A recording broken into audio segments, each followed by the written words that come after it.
أعوذ بالله السميع العليم من الشيطان الرجيم. بسم الله والحمد لله والصلاة والسلام على سيدنا رسول الله وعلى آله وصحبه ومن والاه وبعد. This is the last chapter in Sabr and Shukr, and in this chapter particularly we'll be talking about the combination of Sabr and Shukr. Can we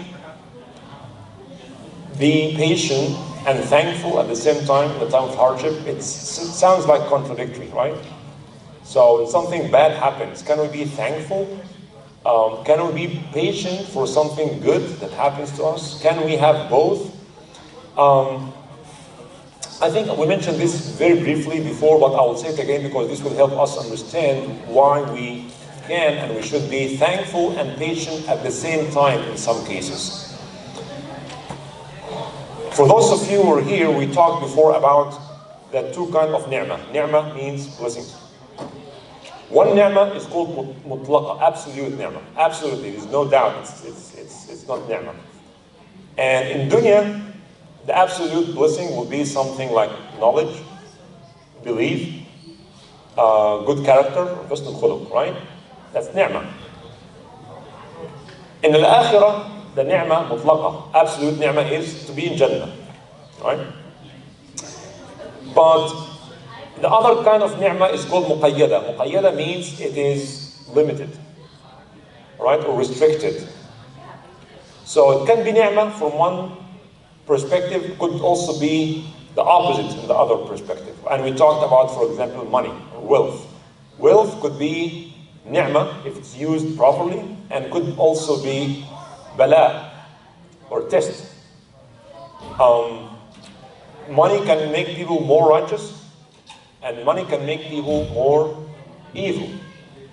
If someone got more money and is spending and taking care of his family and extended family and relatives and making umrah and hajj and building masajid, alhamdulillah, in this case, money is ni'mah. But for others, more money they make, the more corrupt they become. Okay. And the bala, on the other hand, also mutlaq and muqayyad, absolute and restricted. The absolute in dunya, absolute bala in dunya would be ignorance, disbelief, committing sins, and so on. In al-akhirah, of course, the adhab, if someone is punished in the day of judgment, that's a huge bala. Also, in the other kind of bala is the muqayyad, restricted bala. That's bala in dunya, it's not in deen. So the bala of dunya, like fear, illness, poverty, hardship, sometimes we should be thankful and patient because there could be some good in this kind of bala. That bala, that's muqayyad.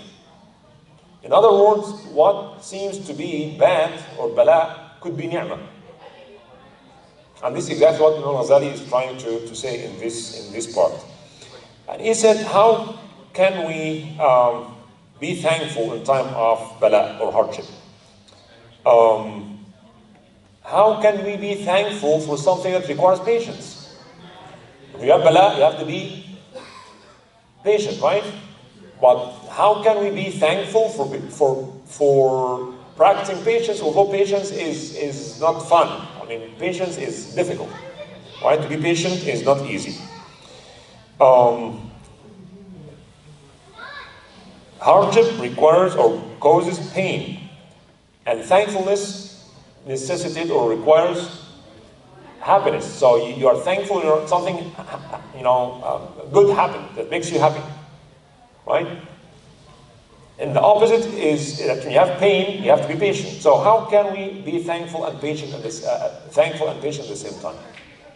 It seems contradictory, but here he's trying to say, no, that's not the case. فَفَقْدُ الْبَلَاءِ نِعْمَةً وَفَقْدُ النِّعْمَةِ بَلَاء. Loss of ni'mah is a test, it's a bala. And loss of bala is ni'mah.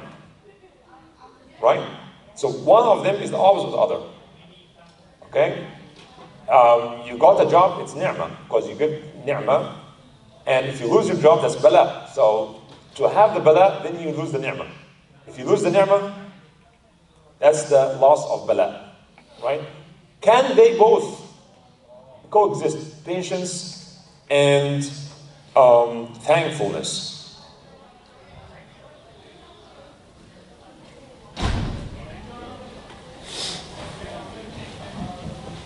So he's just giving some examples of how what we perceive as ni'mah could be bala.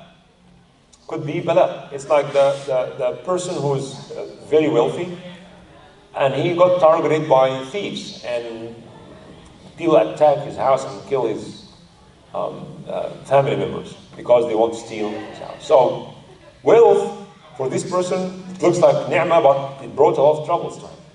It's like the story of the king who has a very good advisor, and this advisor always tells them that لَعَلَّهُ خَيْرٌ, maybe it's good. When something bad happens, you never know, maybe it's good.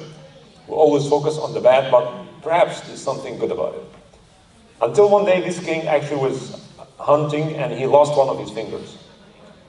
And of course that's very painful, very bad, and to lose your finger. And this advisor, maybe it's good. And the king was very mad and angry at him, and he told his people to put him in prison. What are you talking about? You keep telling me maybe it's good, maybe it's good. What would be good about this? Put him in jail. And when they put him in jail, he said, maybe this is good. And later on, the king went again after a while for hunting, and he got captured by people, local tribe, and they captured him. And according to their belief, that they have to sacrifice someone for their gods. And they got him, they tied him, and they were ready to burn him. And this is how they sacrifice this person for their gods. This is part of their rituals. But before they do that, before they burn him, they found out that he lost one finger, and they told him that according to our tradition, the sacrifice should be perfect. So you are not qualified to be a sacrifice. And they let him go. And the king remembered what his advisor said. Maybe it's good, you never know. And he went to his advisor in jail. And he told him to come out. I have some news for you. You were right. I lost a finger, but I saved my life. And he told him that for you to put me in jail, that was good for me, because if I was with you, you would have taken me. So, لَعَلَّهُ خَيْرٌ. He said, لَعَلَّهُ خَيْرٌ. Perhaps it's good. You never know. So what we always look at as bad and evil, pure evil, it could be good. You never know. And we can see, I mean, every one of us maybe, have seen or went through this kind of things. I personally did. And many things that we liked, we did not get, and later on, we are thankful to Allah subhanahu wa ta'ala because Allah, prepared something better for us.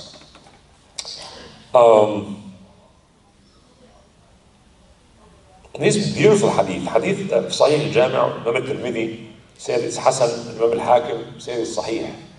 Inna Allah la yahmi 'abdahu al-mu'min min ad-dunya. Allah subhanahu wa ta'ala will protect one of his servants that he loves from this dunya, as you protect your sick people from eating what hurt them. When your son or daughter got bad flu, stomach flu, there are a long list of food that he or she cannot eat, right? Right? You have to take more fluid and rice or soup or bananas and things, but you cannot eat heavy meals, you cannot eat sugary things, you cannot eat this, you cannot eat that. Right? So why do we do that? Out of love. Similarly, when Allah loves someone, Allah will protect him from things that he or she wishes, and perhaps pray for, but Allah says, no, that's not good for you. Because Allah knows, Allah subhanahu wa ta'ala knows, if you got that much, that would ruin you. No. So Allah subhanahu wa ta'ala, out of love, when Allah loves someone, He will not give him everything he or she wants. That's why it's a big mistake that people sometimes make, that when someone goes through hardships, people go, oh, what's wrong with him? Well, he must have done a big sin. People jump to these kind of conclusions. But in fact, Allah subhanahu wa ta'ala may prevent us from something we love because He knows that it may ruin us.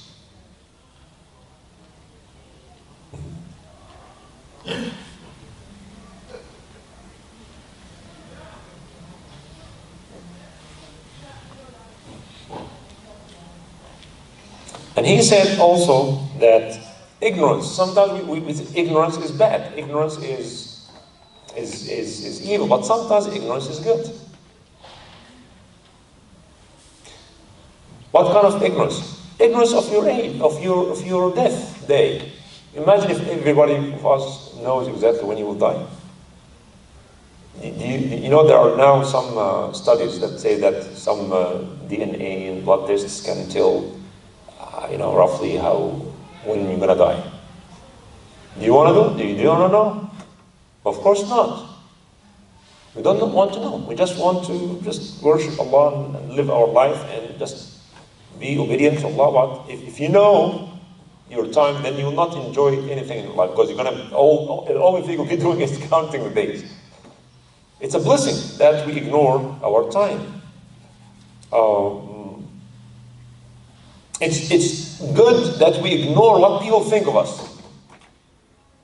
You go to this wedding, all family members, friends, but you don't want to know what people say about you. How they feel about you. Right? It's a good ignorance, good kind of ignorance. That alhamdulillah I didn't know. You don't know also their bad things. You don't know their bad behavior, and they don't know about your sins. If we know the sins that we commit, then we'll not talk to each other or even have any friends. So this kind of ignorance is sometimes good.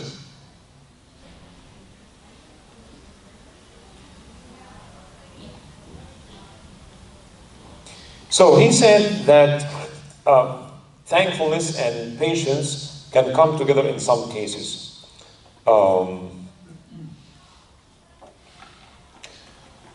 When people go through bala or test or hardship, they look only at the immediate loss, but they don't look at the big picture.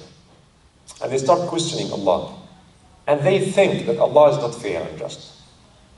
So Imam Ghazali here says that if you get an illness or loss of something, a musibah, it could have been much worse, right? Just think about it. It could be much worse.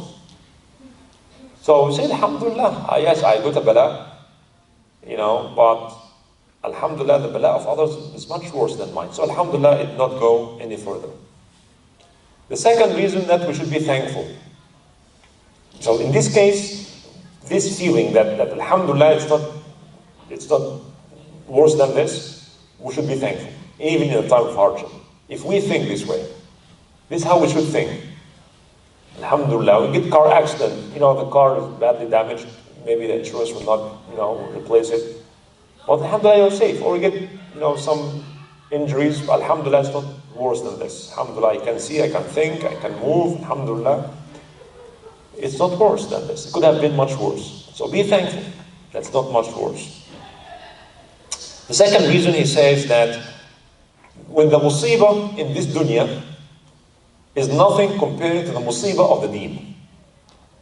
You lose money, or you lose your deen, your iman, your faith. Which is worse? So if the musibah comes in our dunya, that's dunya. Money comes and goes, right? Things change all the time, right? But when you have a musibah, bala in your deen, that's even more problematic. Someone said to Imam Sahl al-Tusturi radiallahu anhu, you know what happened? A thief actually broke in my house and he stole everything. Al-Imam said, say Alhamdulillah, be thankful to Allah. I said, I'm telling you that someone came in and took my stuff and money and saying, be thankful to Allah. He said, what if a shaitan came to your heart and he took the tawheed from it, stole the tawheed from it, which is worse?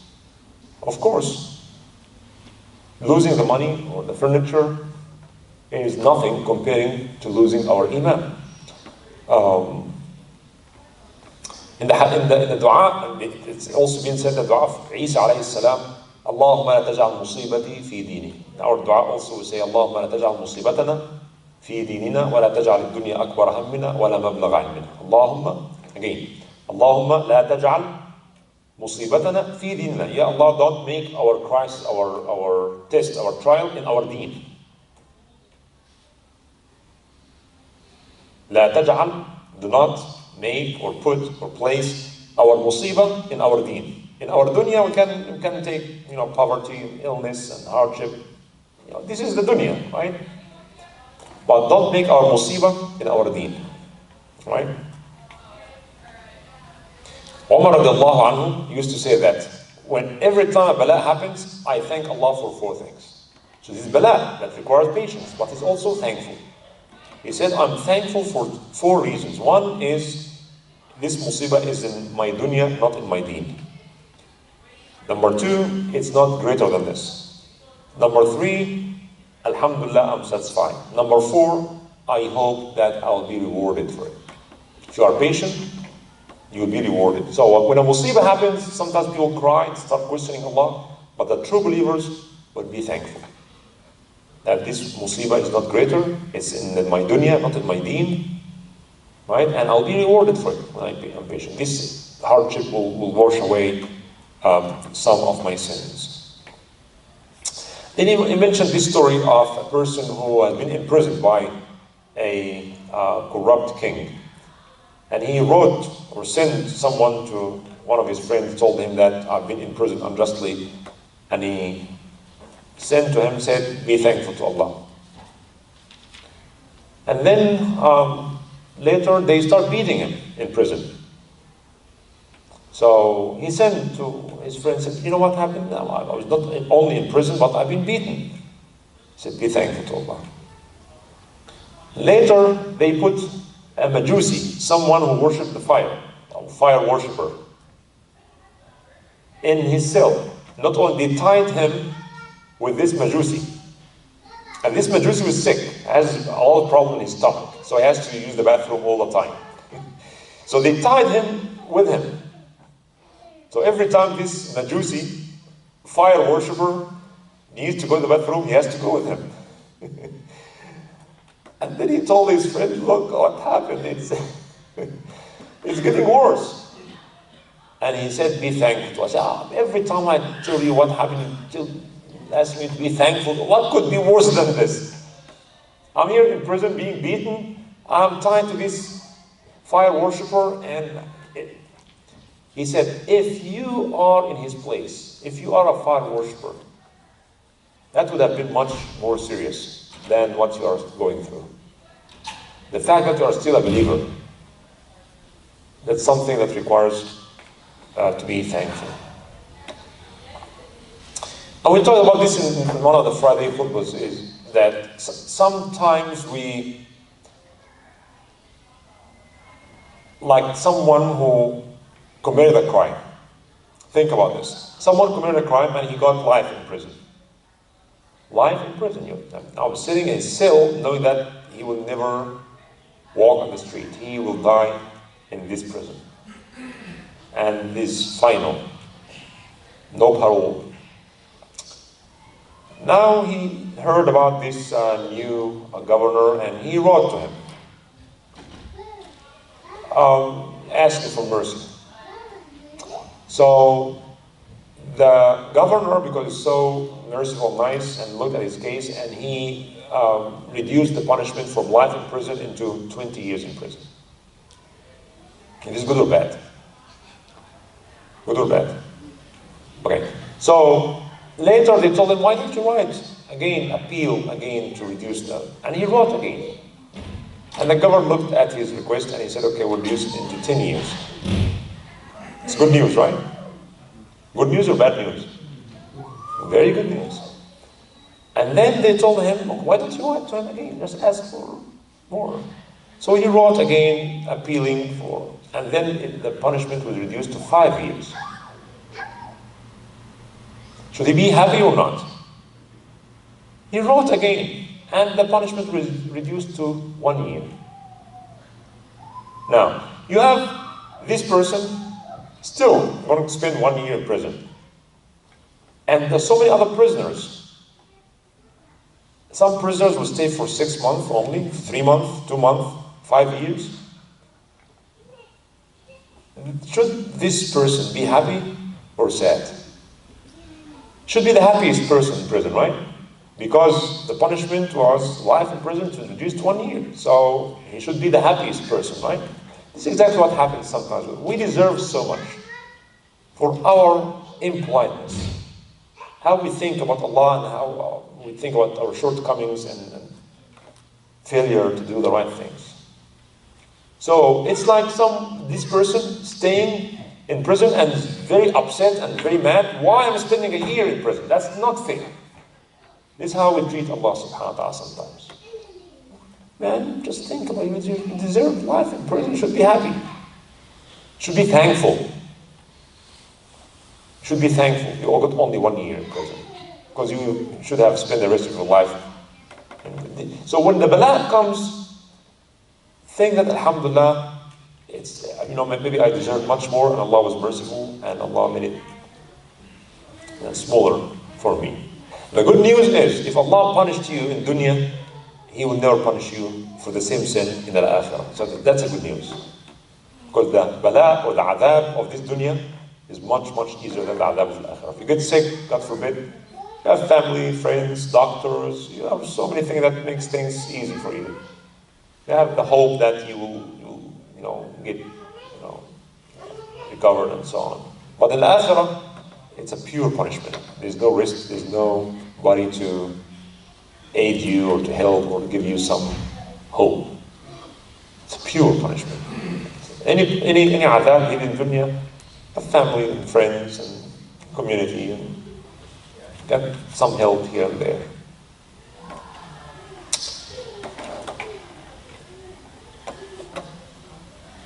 And sometimes we also think that, how come that I got this bala and these people are disobedient to Allah, they commit sins, they drink, they do all these bad things, and they have a happy, good life. They have a job, they have money, they spend their money in doing all these haram things. So why this is happening? Imam Ghazali again answer this, how do you know that they make more sins than you? And we are very good in judging people. This guy, they drink. And they say Muslims, he drinks. Maybe, he said, Imam Ghazali said, maybe you make much worse sins than him by thinking negatively about Allah. And sometimes people don't say it with their tongue, but in their mind, in their heart, God is not fair, it's not just. He doesn't know what he's doing. Why he's doing all this? That could be much worse than zina or drinking alcohol. So never say that he has more sins than me. You never know. And that's why we sometimes do things that we think small, but it's big, it's huge. As Al-Quran says in Surah An-Nur, وَتَحْسَبُونَهُ هَيِّنًا وَهُوَ عِنْدَ اللَّهِ عَظِيمٌ. When you speak about the reputation of someone, a man or woman, and say that falsely that they commit adultery or something. Allah said that you think it's just easy words you say about them, and you think it is very light talk. No, with Allah it is huge, azim. To talk about innocent person and to damage their reputation. That's not as you think, it's simple. That's not simple. In your eyes, you think it's simple, but with Allah, it is great. It's azim.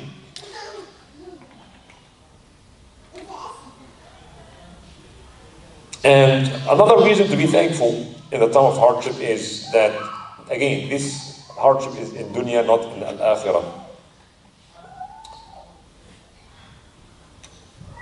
Fourth is that this musibah has been determined, decreed for you even before you come to this life.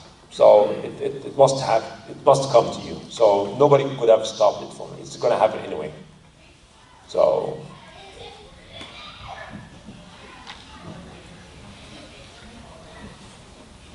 he said that sometimes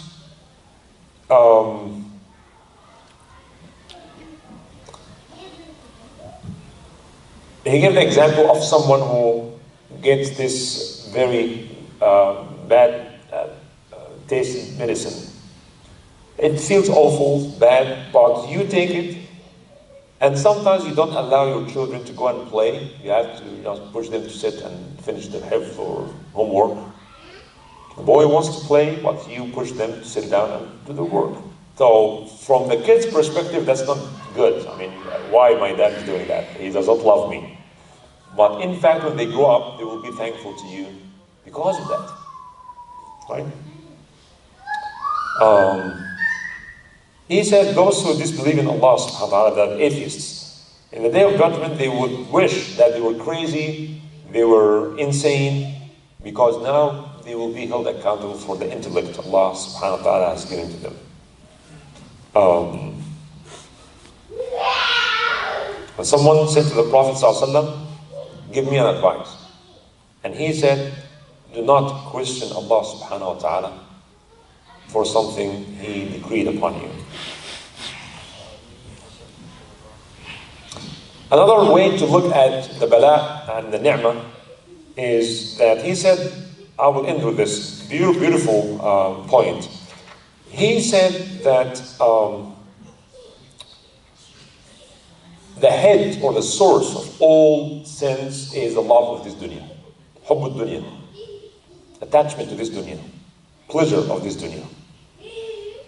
And the main source of salvation or success is that when our heart is not attached to this dunya, but attached to the reward of Allah subhanahu wa ta'ala. He said that if there is no bala in this dunya, that many people want to have a perfect life, no bala whatsoever. He said if there is no bala in this dunya, everything you wish, it happens.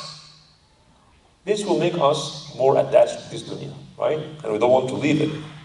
This becomes our Jannah. Again, the source of all sins is the love of this dunya. And if this dunya has no bala at all, everything we desire, we get. Everything we hate, kept away from us. This becomes our dunya. And this is a very good reason for us to be more attached to this dunya. So, bala in this case actually reminds us this life is not perfect. That's why we have to worry about our children, about the future, about the job, about security, insurance, this and that. We are all constantly in a state of worry. Worry of the unknown, worry of the future. Right? No one has this perfect life, worry-free life. No one. Troubles happen, death happens, loss of money and health happens to all people. And this is another reminder for us. We have, inshallah, in Jannah, for you, even if you have the money, you want to buy something, you go for shopping here and there, you find the thing you like, but you don't find like the price, or you have to really go around and shop around, and then you buy the thing, and then it's not as good as you thought it is. In Jannah, there's no shopping. You just desire something, it just comes to you. You don't go for shopping. You don't have to worry about price or about house, and you have to fix the gutter, or the heating system is not working. You have to find someone to do this for you, or have to worry about your children. You have to worry about the winter and the snow, and who's going to cut the grass. All these things. Yeah, you have to really work hard. You have to worry about so many things, right? And that's a good reason why people don't enjoy their life. Even the free time you have to take care of. You have to do. Even if you are wealthy enough to hire people to work for you, you have to worry about calling companies is adab in itself. To get an appointment, someone to come fix your stuff. So this dunya is not perfect, cannot be perfect, and this fits perfectly with the Islamic view about dunya and akhirah. Makes perfect sense. This dunya is not perfect, it's short, it's test. وَإِنَّ الدَّارَ الْآخِرَةَ لَهِيَ الْحَيَوَانِ لَوْ كَانُوا يَعْلَمُونَ. The real life, the perfect life, long, everlasting, perfect life, no illness, no adab, no worry, is in Jannah only. So, from this point, if you look at the bala from this perspective, the bala reminds me, or in other words, bala makes me more attached to the reward of al-akhirah. I want to go to this perfect life. I want to go home. And that's why that true believers are not afraid of death. They know that this dunya is sijn al-mu'min. Dunya sijn al-mu'min wa jannatul kafir. The jannah for kafir. And for Muslim, for true believers, is imprisonment. And death is freedom. For the believers, death is freedom. Just go back to a life that's, inshallah, worry-free. When you know the facts, when you know the meanings, you see things as they are not deceived, as we are all somehow deceived about this dunya. You have the real knowledge. You get to know the facts. We struggle here to know the facts, to know the truth. In death, after death, the believers see nothing but the truth. فَكَشَفْنَا عَنْكَ غِطَاءَكَ فَبَصَرُكَ الْيَوْمَ حَدِيدٌ. You know things. You see things. There's no illusion. There's no fake news. There's no lies. You see things as they are.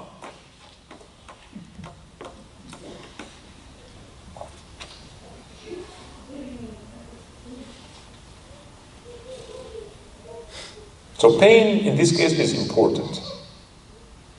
It's like, he said, it's like when you go to someone, imagine someone has no insurance, and he goes to this doctor, and this doctor will make this small surgery for free. You should be thankful for him, right?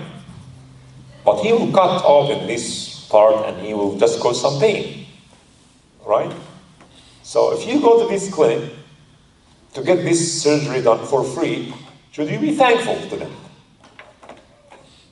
You are thankful for someone who's going to cut your hand and, and go on statue. Yeah, it's going to cause some pain, but you should be thankful for him, right?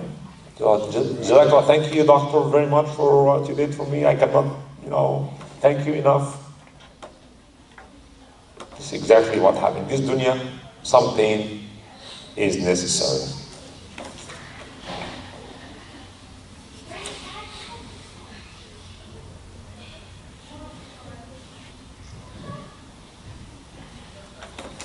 I will stop here, and if you have any comments or questions, inshallah, we'll take it.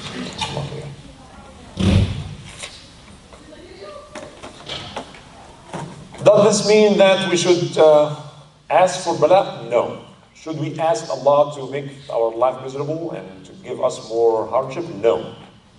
In fact, we should ask Allah subhanahu wa ta'ala for al-afiyah. The Prophet went to visit a person who was sick, and then the Prophet asked him, what kind of dua you make? He said, I make this dua, Ya Allah, if you decide to punish me in the hereafter, bring this punishment of the hereafter, make it in this dunya, because the punishment of dunya is much less severe than the punishment of al-akhirah. And the Prophet said, that's not, you should have said something else. You should have said, رَبَّنَا آتِنَا فِي الدُّنْيَا حَسَنَةً وَفِي الْآخِرَةِ حَسَنَةً وَقِنَا عَذَابَ النَّارِ. Do not ask for bala, do not ask for troubles, do not ask for tests. Ask Allah for the well-being, afiyah. Right? Alright. You were talking about how when you are given hardship, you should say, well, there's something worse could happen and you should be happy. And in school I'm learning about Vladimir Lenin and how he said that religion was used to fool people, to make them complacent about their lives. And though you should always be grateful, to what extent is religion, is it problematic when religion becomes used as an excuse to do nothing? No, who said you do nothing? Who said when you get sick you don't see a doctor, and the doctor recommends surgery, you go through surgery? Who said do nothing? No, nobody says that. from Islamic perspective, nobody said when something bad happens, just sit and just fool yourself and be thankful and be patient and do nothing. No. In fact, the opposite is true. Rasulullah said in this case, when Allah creates a disease, Allah creates medicine for it. Go and seek medicine or seek treatment. When a flood comes to your house, this doesn't mean just stay, do nothing. No, just try to clean it, rebuild it, renew it. You have to do what you have to do. But we also understand that we have no full control over all things. Pain will happen, suffering will happen, crisis will happen. How to deal with it? Islam is providing this very balanced approach between emotion and intellect. What all that we're talking about is the act of the brain, the mind. So emotionally, yeah, we get sad when we lose someone.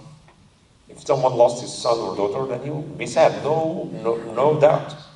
But we always think positively, and if you think, or if you study positive thinking, it's a huge field of psychology. That's why people say that pain does not necessarily lead to suffering. Suffering comes as a result of how you mishandle pain. Pain is natural. Suffering can happen or not based on your approach to it. So saying there's good in it, or it's about positive thinking. It is about positive thinking. That's not an thinking. excuse to do nothing or be content. Yeah, no. It's all about thinking, because we see the world through Allah subhanahu wa ta'ala. So we know Allah is the most wise, and we know that He told us this life is not perfect. He told us this life, you're going to be tested. In this life, you will. It's like you get the syllabus in the beginning of the year. You'll have this midterm, final, term paper, quizzes. It's not a surprise. When the midterm comes, oh, professor, how come you, I told you. So Al-Quran told us, you will be tested with good and with evil. Okay?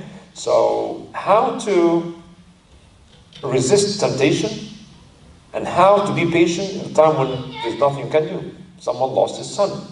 Nobody can bring him back. It's not his fault. It's not his son's fault. It's Allah's decision.